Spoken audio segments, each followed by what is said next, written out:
Neil McAvoy, Assembly Member for South Wales Central. I'm in Cardiff again with another long-term empty property. I was here again 2 years ago, and every time I drive past here, it's still empty.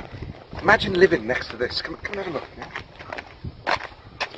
It's like a jungle. Let's hear from the new king of the jungle, Harry. Can you sum up how you're feeling?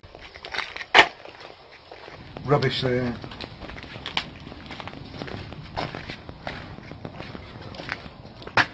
Again, Cardiff Council has the power to take ownership of this property and put it back to use. Doesn't matter if it's privately owned, they have the power to do that, and they're simply not doing it.